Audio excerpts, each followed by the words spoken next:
प्रशासन को और हमारे देश की सरकार को बच्चों के भविष्य के बारे में सोचना चाहिए। अपनी जिद के कारण देश का भविष्य खराब करने के लिए वो आतुर ना हो। तो सिर्फ जो वहाँ पे सिस्टम में बैठे वही डिसाइड नहीं करेंगे, हम लोग भी तो उसके भाग है ना। आप ऑनलाइन में कैसे उम्मीद कर सकते हैं कि बच्चे अच्छा पढ़ के और फिर वो निकाल दें? सबकी आर्थिक स्थिति सही नहीं है। यहाँ पे 300 का मतलब हरिद्वार से और यहाँ आने का 300 पहले किराया था, अब वो 600 और 650 ले रहे हैं, दुगना किराया। यहाँ पे हम लोग हॉस्टल में आए ना तो उसमें ये लिखा था कि अपने रिस्क पे आओ। मतलब क्या है? मतलब हम ही जिम्मेदार, हम पढ़ाई कर रहे हैं तो हम ही जिम्मेदार हैं कि प्रशासन की कोई जिम्मेदारी नहीं है।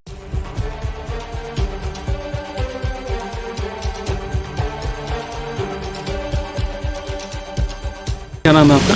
मेरा नाम सुधीर कुमार यादव है और मैं HNB गढ़वाल के एजुकेशन डिपार्टमेंट के M.Ed 4 सेम का छात्र हूँ। अच्छा सर, कितने दिन पहले आप यहाँ पहुँचे? हाँ, लगभग 1 महीना हो गया।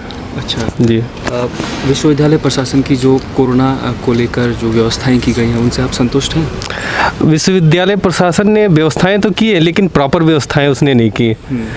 जैसे कि यदि शुरू से लिया जाए, इन्होंने ऑनलाइन जो सिस्टम एजुकेशन का रखा ना, उन्होंने प्रॉपर उसका अरेंजमेंट नहीं किया। क्योंकि उन्होंने बाद में एक नोटिस निकाली थी ना कि जिन लोगों के पास डबल मोबाइल हैं मल्टीमीडिया वाले, वो हम DSW में जमा करें फिर एग्ज़ाम होंगे।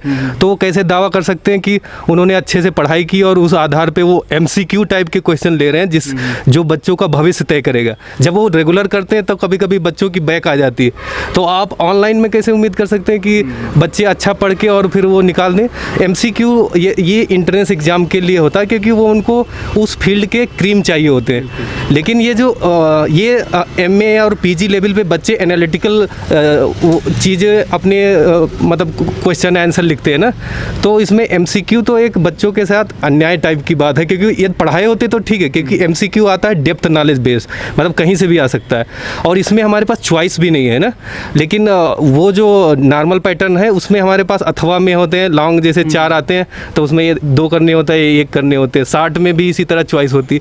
लेकिन MCQ में तो या तो वो बच्चा यदि उसने ठीक से नहीं पढ़ पाया, मतलब सुविधाओं की कमी के कारण, तो वो तो फेल भी हो सकता है, उसका फ्यूचर बर्बाद हो सकता है। तो हमारे हिसाब से उसको प्रॉपर अरेंजमेंट करने चाहिए थे सभी लेवल, रहने से लेकर, क्योंकि बच्चे कुछ आ रहे हैं दूर दूर से हैं और सबकी आर्थिक स्थिति सही नहीं है। यहाँ पे 300 का मतलब हरिद्वार से और यहाँ आने का 300 पहले किराया था, अब वो 600 और 650 ले रहे हैं, दुगना किराया। भारत सरकार की यूनिवर्सिटी है तो बच्चों के लिए उसको सोचना चाहिए था उस बारे में। और उसने उसके या तो प्रशासन से डील करके और कुछ मतलब वो आने जाने के साधन उपलब्ध कराने चाहिए थे, लेकिन उन्होंने तो ऐसा नहीं किया। और ऊपर से उनको कोरोना रिपोर्ट मांग रहे हैं, वो भी अपने पैसे की। और ये तो बर्डन हो गया ना। एक तो कोरोना काल में वैसे आदमी की कमर टूट गई और उसके बाद वो ऐसा कह रहा है कि उसको सारे मतलब, और यहाँ पे हम लोग हॉस्टल में आए ना तो उसमें ये लिखा था कि अपने रिस्क पे आओ। मतलब क्या है? मतलब हम ही जिम्मेदार, हम पढ़ाई कर रहे हैं तो हम ही जिम्मेदार हैं कि प्रशासन की कोई जिम्मेदारी नहीं है। तो ये मतलब सोचना चाहिए था। उसके मार्च में लॉकडाउन हो चुका था जी, तब से स्कूल और कॉलेजेस जो भी सब सारे बंद हैं जी। कॉलेज द्वारा ऑनलाइन स्टडी की गई, ऑनलाइन क्लासेस ली टीचर्स द्वारा, तो कितना कारगर साबित हुआ है ये? यदि ऑनेस्टली बताएं तो टीचर ने सिर्फ फॉर्मेलिटी की है। टीचर आते, एक तो वो जो न्यू टेक्नोलॉजी है उससे अवेयर नहीं है, क्योंकि टेक्नोलॉजी जो हमारे प्रोफेसर हैं वो थोड़ा ओल्डन उस टाइम के थे जब टेक्नोलॉजी का इतना ज़्यादा प्रभाव नहीं था ना। तो उनको जब ईमेल कभी कभी खोजनी होती, ईमेल में चेक करने होते मैसेज, तब वो हम लोगों का सहारा लेते हैं। तो आप कैसे उम्मीद कर सकते हैं जियो और मीट जैसे सॉफ्टवेयर को वो उसके माध्यम से वो PPT शेयर करें या स्लाइड शेयर करें या उसको प्रॉपर मैनेजमेंट करें। और बात ये भी है कि इंटरनेट की पहुंच हर जगह नहीं है, क्योंकि उत्तराखंड में कई सारी जगह है। एक तो हाँ, क्योंकि प्रोफेसर के पास पैसा है, वो अपना जियो मीट या जो भी अत्याधुनिक सॉफ्टवेयर या सुविधाएं वो यूज़ कर सकता है। लेकिन यहाँ पर वो भी बच्चे आते हैं जो पिछड़े वर्ग से या हाशिए से बाहर हैं, तो उसके लिए गवर्नमेंट ने या विश्वविद्यालय प्रशासन ने कोई व्यवस्था की है?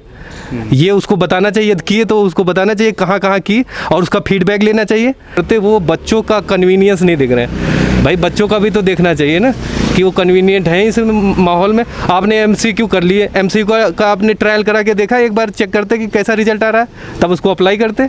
इन्होंने डायरेक्ट कोई चीज़, अभी वैक्सीन आ रही तो उसका कई ट्रायल चल रहा है, नहीं तो इसी तरह उनको ये भी ट्रायल करना चाहिए था। एनालिटिकल, हम लोग तो एनालिटिकल पेपर देने के तरीके से वाकिफ़ है ना, उससे हम अपना एग्ज़ाम देते हैं। लेकिन अब एकदम से कोरोना काल में आप मतलब एक तो वैसे कोरोना से त्रस्त है, उसके बाद आपने और भी उसमें पेच कस दिया, उसका चूड़ी कस दी, तो और ज़्यादा वो मतलब एक तो मानसिक तनाव हो गया ना। एक तो MHRD भी अपने बात पे अटल नहीं है, कभी कहती आज पेपर होंगे, कभी कहती फाइनल ईयर के होंगे, कभी कह रहे हैं आप जूनियर के भी मतलब और फर्स्ट ईयर सेकंड ईयर सबके करा सकते हो। तो सरकार को भी समझ में नहीं आ रहा कि करना क्या है। तो सरकार को भी सोचना चाहिए कि हम हैं तो वो है, जैसे हम जो बोते हैं वही तो काटेंगे। आपने बोया कुछ नहीं, आप कह रहे हैं कि आप बोए बबूल और काट रहे हैं मतलब आम, ऐसा नहीं है ना। जो आपने पढ़ाया उसी का आउटकम हमको मिलेगा ना। लेकिन आपने जब पढ़ाया नहीं, और पढ़ाया तो आपने उसका फीडबैक लिया बच्चों से कि हम कितना, कुछ बच्चे तो जुड़े नहीं, हमारे पास रिकॉर्ड है जो बच्चे जुड़े नहीं, और कुछ टीचर तो उसमें पढ़ाए नहीं, एक दो टीचर पढ़ाए उसका फ़ोटो खींच के भेज दिए। तो फॉर्मेलिटी उन्होंने की एक्चुअल में। आपके बैच के कितने ऐसे स्टूडेंट्स हैं जो एग्ज़ाम देने नहीं आ रहे? अब क्योंकि बच्चे मजबूरी है, अब कोई भी बच्चा अपना फ्यूचर ख़राब नहीं करना चाहेगा। तो जब वो कहते हैं ना कि वैसे आप धावक हो या ना हो, लेकिन आपको ये कुत्ता मतलब दौड़ा ले तो आप एक हुसैन बोल्ट भी बन सकते हैं ना। मजबूरी आदमी से सब कुछ करा सकती, तो एक हिसाब से वो मजबूर हैं वो कुछ करने के लिए, मतलब अपना एग्ज़ाम देने के लिए, नहीं तो उसका भविष्य खराब जाएगा। प्रशासन को और हमारे देश की सरकार को बच्चों के भविष्य के बारे में सोचना चाहिए। अपनी जिद के कारण देश का और देश का भविष्य खराब करने के लिए वो आतुर ना हो, मतलब बच्चों का सोचे। और मतलब जैसे अभी स्कूल खोलने की बात हो रही ना, तो उसमें बच्चों से भी फीडबैक लिया जाए और उसके गार्जियन से। ये नहीं कि अपना ही निर्णय ले रहे हैं और दूसरे का कोई उसमें इन्वॉल्वमेंट नहीं है, क्योंकि जो भारत एक देश है वो सभी लोगों, पूरे नागरिकों से बना है, ना कि सिर्फ एक छोटे मतलब जो छोटे स्तर क्या मतलब हमारे देश की 30% जनसंख्या एम्प्लॉयड है ना। तो सिर्फ जो वहाँ पे सिस्टम में बैठे वही डिसाइड नहीं करेंगे, हम लोग भी तो उसके भाग है ना।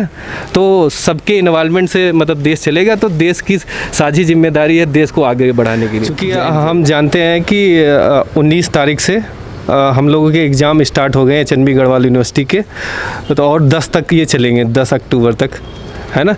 लेकिन एग्ज़ाम जो भी यूनिवर्सिटी ने व्यवस्थाएं कराई हैं, जो प्रॉपर हैं या नहीं है, लेकिन वो करा रही, उसके लिए तो मैं धन्यवाद देना चाहूँगा, चलो करा रही।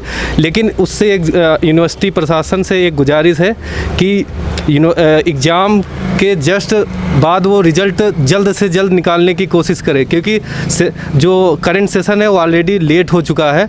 और यदि वो रिज़ल्ट भी जैसा कि उसकी आदत है, वो रिज़ल्ट अपना लेट रखती है, तो यदि वो इस बार भी रिज़ल्ट लेट करेगी तो ये सेशन जो है और लेट हो जाएगा, और ये ढर्रा जो है लगातार चलता रहेगा। क्योंकि यदि एक सेशन लेट हो गया तो फिर सारे सेशन जो पिछले नेक्स्ट आने वाले सेशन है वो भी लेट हो जाएंगे। तो बस यही एक हमारी हम्बल रिक्वेस्ट है यूनिवर्सिटी प्रशासन से कि वो अपनी रिज़ल्ट को मतलब जल्दी निकालने का प्रयास करें, ताकि नए बच्चे जो एडमिशन का वेट कर रहे हैं वो प्रॉपर अपना एडमिशन ले सकें।